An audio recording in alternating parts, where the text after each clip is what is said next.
Rain needled the glass walls of City Hall's rooftop garden while the skyline of Plotagonia flickered with distant sirens. 3 figures stood around the circular fountain where water, flame, and air moved in steady rhythm above the rippling surface. Keep it tight, both of you. The city already thinks I am juggling miracles and budgets. Brooke's palm hovered over the water, and the rain bent sideways, forming a clean dome above them. Beside her, Alexander traced a small circle in the air, and a ring of controlled flame rose from the fountain's edge without smoke. Brooke keeps the council quiet, I keep the border still. Ludwig keeps everything from cracking when we both screw up.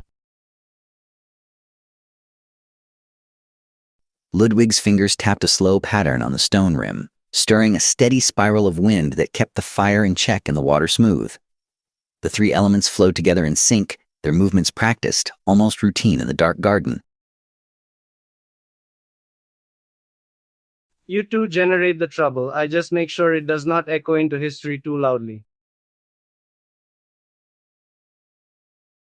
A deep thunder rolled, but the sound did not match the sky. The storm above the city was clear, yet the air around the building shuddered. On the fountain's surface, Brooke's reflection warped, stretching into a 4th figure, a thin man with pale eyes, Lucas Alvarado, his image flickering as the water darkened.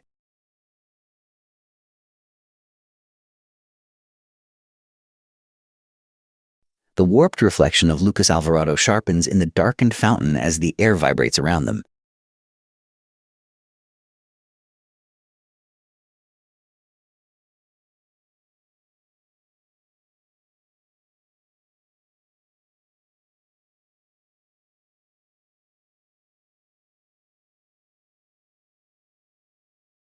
The water in the fountain thickens, turning from clear to a dark metallic sheen as Lucas's reflected face lifts its chin in defiance. The ring of fire around the basin flares taller, then tightens inward, licking at the rising column of liquid. Lucas, if you want a seat at this table, you do not start by choking the mayor's element. A low hum builds from the fountain, rattling the stone under their feet as droplets from Brooke's rain dome freeze midair, hanging like glass. The reflection of Lucas raises one hand, and every suspended drop twists into a tiny spinning blade aimed outward.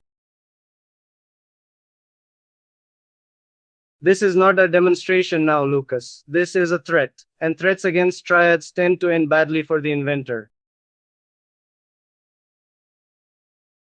The wind spiral Ludwig's controls buckles as the frozen blades begin to vibrate, straining against his pattern. Below the rooftop glass, the red and blue sirens of patrol cars converge toward City Hall, reacting to a silent alarm flickering on a control panel by the door. Drop the blades now, Lucas, or I cut your channel from every city reservoir and lock you out of our grid.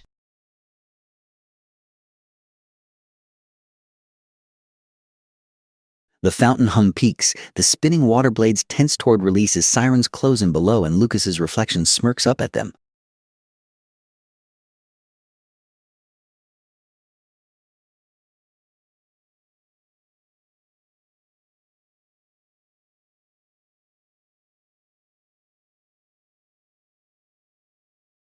The water shield hardens around them like a spinning cylinder, squeezing Lucas's reflection into a thrashing silver knot at its center. The frozen blades outside the barrier slam against it, throwing sharp cracks through the glass roof. City Hall is not your sandbox, Lucas. Stand down or I drag you in front of every council camera as a failed experiment. Lucas's warped face inside the sphere splits into 3 mirror copies, each mouthing different words as the humming pitch drops. Below, the sirens cut off mid-wail, and the city lights near City Hall flicker, then die, plunging the block into a tight black ring. He just took the grid from you, Brooke, whatever you locked him out of, he just rewired through us.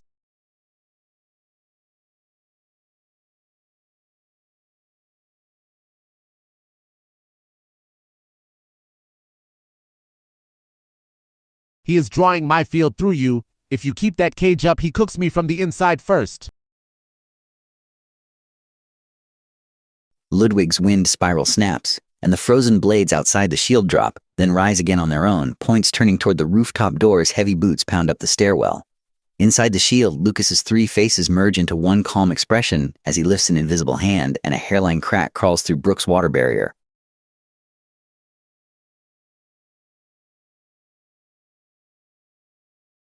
The shield is cracking, the grid is dark, and boots are closing on the roof as Lucas feeds on their elements.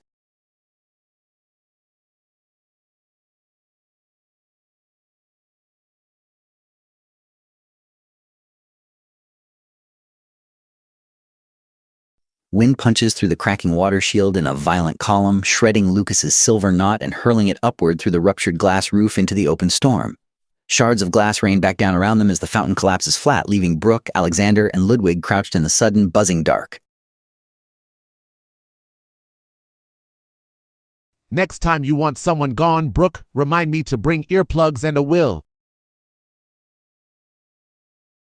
Alexander's arms are laced with inky streaks that pulse faintly, each beat tightening his jaw as he pushes himself upright.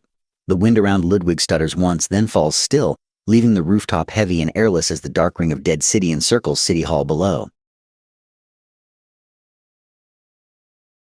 Stand still, Alexander. If those lines sink any deeper, the history books will not be kind to either of us. The rooftop door slams open and two officers stumble in, rifles half raised, blinking at the broken glass and silent skyline. Their helmet lamps sweep the trio, catching on Brooke's trembling hand as a thin trickle of water leaks uncontrollably from her fingertips and splashes on the stone. Guns down, now. City Hall is still mine, the grid is not, and I do not have patience for friendly fire tonight. One officer lowers his rifle, but keeps the lamp fixed on Alexander's blackened veins, while the other murmurs into a dead radio that crackles with only Lucas's fading hum. Overhead, high above the shattered glass, a faint, revolving glimmer twists in the clouds like a distant, coiled storm, circling back toward the city's heart.